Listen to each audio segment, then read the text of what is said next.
अभिषेक श्रीवास्तव और आप देख रहे हैं लोकमत। आइए डालते हैं आज की खास खबर पर नजर। मुरैना में पूर्व मुख्यमंत्री उमा भारती अल्प प्रवास पर आईं।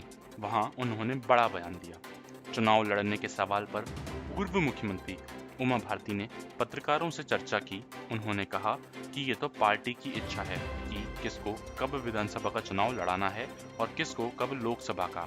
उन्होंने कहा कि भारतीय जनता पार्टी दुनिया की सबसे बड़ी पार्टी है। इसमें से एक हाथ कोई चला जाएगा तो पता नहीं चलेगा।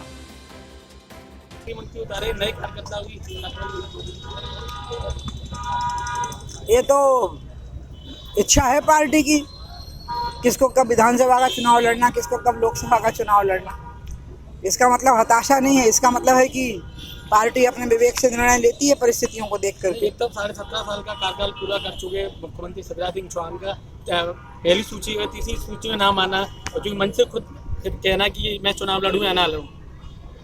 इसका जवाब तो शिवराज जी देंगे। दूसरी वाली बात का, पहले वाली बात का मैं कह सकती हूँ कि इसके पहले जो टिकट डिक्लेयर हुए थे वो सिटिंग एमएलए के नहीं थे। खाली उन्हीं जगहों पर सिटिंग एमएलए की जगह पर टिकट डिक्लेयर हुए थे जहाँ पर कि जैसे प्रहलाद जी के भाई सिटिंग एमएलए थे तो वहाँ प्रहलाद जी का डिक्लेयर हुआ। अन्यथा आप सिटिंग एमएलए के टिकट की लिस्ट में शिवराज जी का नाम अपने आप आया।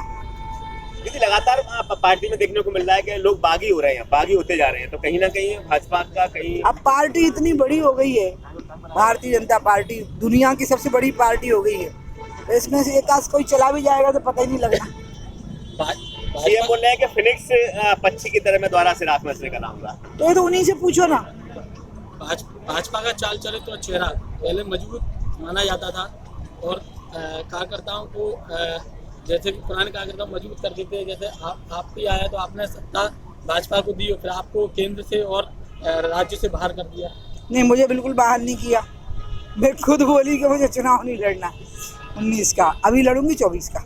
लेकिन लगातार पुराने जो गद्दावर नेता हैं उनकी उपेक्षा भारतीय जनता पार्टी में लगातार की जा रही है। किसी भी सक्रिय कार्यकर्ता की उपेक्षा कभी नहीं हो सकती।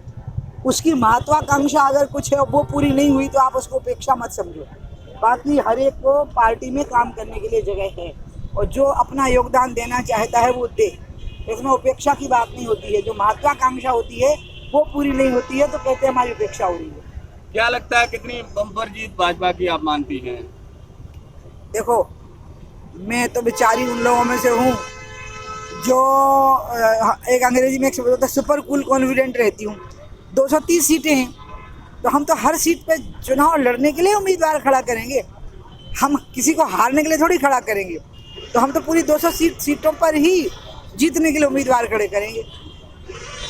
जब हम ये कह देते हैं कि हम इतनी सीटें जीतेंगे, इसका मतलब हम मानते हैं कि बाकी सीटों पे हमने हारने के लिए खड़े कर दिए। प्लस कह रही है, कांग्रेस प्लस कह रही है। वो तो उनको कहना चाहिए ना। अगर वो ऐसा नहीं कहेंगे तो वो टिक कैसे पाएंगे चुनाव के मैदान में? उनको कहना चाहिए। कांग्रेस को कहने पर हम कैसे रोक सकते हैं? दीदी भाजपा अपनों से कैसे लड़ेगी? अपने ही आजा शैलेंद्र यहाँ आना है, आज उसको आने दो। शैलेंद्र गाड़ी आप कहोगे तब जाऊंगी। हाँ, भाजपा अपनों से कैसे लड़ेगी? अपने लगातार नाराज होते चले कोई लड़ने की जरूरत नहीं है। अपने अपने ही होते हैं, प्यार से मना लेंगे उनको।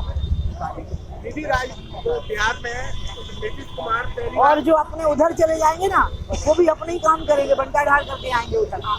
योजना को लेकर आपकी क्या राय? मेरी पहले मैं राय नहीं बना पा रही थी, सच्ची बात बता रही हूँ, क्योंकि मैं इसके अंग्रेजी में जिसको कहते हैं ना, हिंदी में कहूँ गुण दोष विवेचना नहीं कर पा रही थी।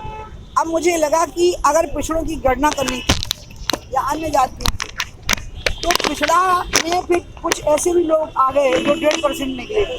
ये नहीं करना था। मुरैना जिले में इसकी जगह पर सॉरी, इसका उत्तर मैं लंबा दूंगी। वीर बसव ने जो प्रयोग किया था, बसव गुरु ने कर्नाटक में, कि सभी पिछड़े वर्गों को शिवलिंग की पूजा करो, लिंगायत समाज वो कहलाया। अगर हम उस तर्ज पे इसको ले जाते तो ठीक था। इससे तो हमने पिछड़ों में ही फूट डाल दी, इससे कोई लाभ नहीं हुआ पिछड़ों को। प्रियंका गांधी ने अभी आई थी, वो कह रही थी कि बच्चियों को हमारी सरकार आएगी तो फ्री शिक्षा देगी। क्या भारत बीजेपी की सरकार आती है तो बीजेपी सरकार देगी क्या शिक्षा? सरकार की जो सरकार के स्कूल हैं उनमें पढ़ाई फ्री ही होती है, फीस तो ना के बराबर होती है।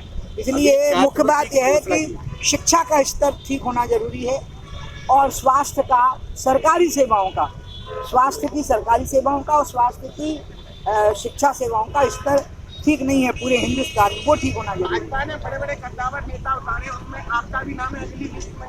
नहीं भैया तुम्हारी से हो जाए। छी छी छी छी छी। चंबल संभाग में चर्चा का विषय बना हुआ है कि जो दिल्ली विधानसभा से प्रत्याशी उतारे हैं केंद्रीय मंत्री नरेंद्र सिंह तोमर, क्या सरकार आती है, सरकार बहुमत में आती है, उनको सीएम चेहरा अब जिनने उतारा है उनसे पूछो ना। आप पार्टी के वरिष्ठ नहीं मैं पार्टी की वरिष्ठ नेता जरूर हूँ, इसमें कोई दो राय नहीं है मेरी वरिष्ठता में, लेकिन मैं पार्टी की तरफ से बोलने वाला प्रवक्ता नहीं।